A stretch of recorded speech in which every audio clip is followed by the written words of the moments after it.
Så nogle ord som tak, taknemmelighed, de føles slet ikke fyldestgørende nok. Når man har fået så meget god information og god input, og man så siger tak, føler man ikke, at det er nok. Men I skal bare vide alle sammen, som enkeltpersoner, hvor meget det er, I giver hver enkelt. Det er meget vigtigt, det hele I kommer frem med, alt det I siger.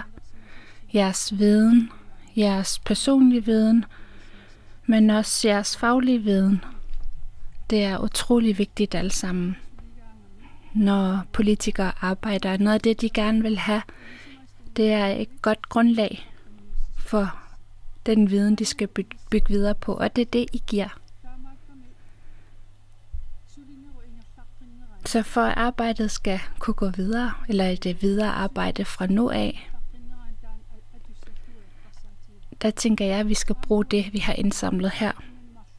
Og i de her 2 dage, der er det meget tydeligt.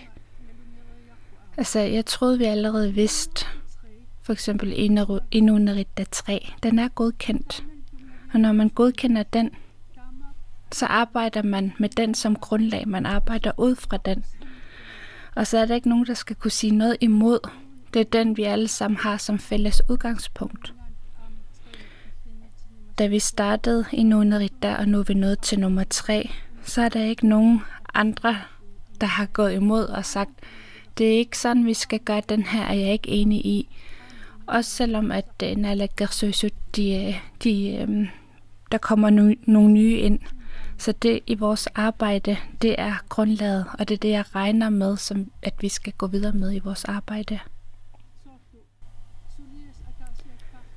Ligesom det, I sidder med som enkeltpersoner. Det kan for eksempel være behandlingscentre, for eksempel Athlorfik, og Athlorfik i Nuuk er rigtig vigtig. Jeres viden fra jeres faglige vinkel er utrolig vigtig.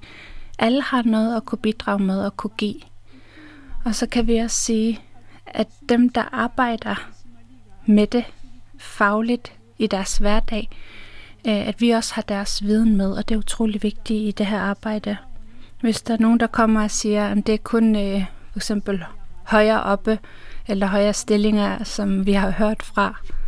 Alle har haft mulighed, alle kan komme med deres mening og sige, at give input til det her arbejde, og det er utrolig vigtigt også, at vi bruger det. Og derfor tusind tak til WHO for, at I har kunne være med nu. Det betyder rigtig meget. I har givet den faglige viden, den videnskabelige viden også, som vi også skal bruge, og som vi også har brug for. Og det har været nogle rigtig gode oplæg, blandt andet også dem fra Canada, har også været rigtig betydningsfuldt. Så jeg vil bare sige rigtig mange tak til jer.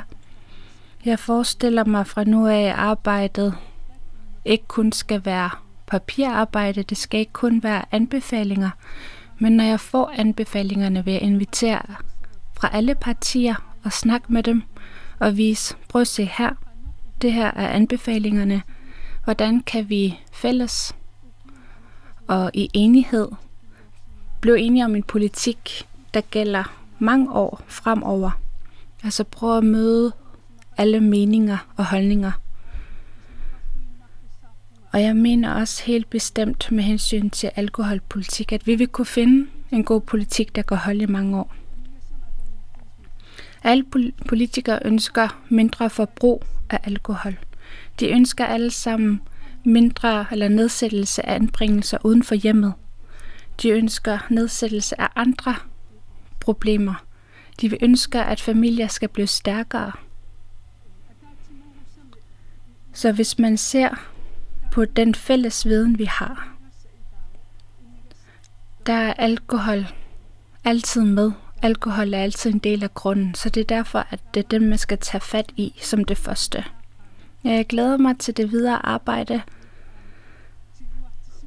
og jeg kan også se dem, der har arbejdet med det her, hvor engagerede de er. Og det gør bare, at man bliver mere motiveret for at kunne arbejde videre. Og på den måde bliver arbejdet også en glæde, fordi man kan se frem, det er det her, vi gerne vil nå. Det er det her, der er målet. Og vi ved, at vi på den måde kan hjælpe og gøre en forskel for børnene.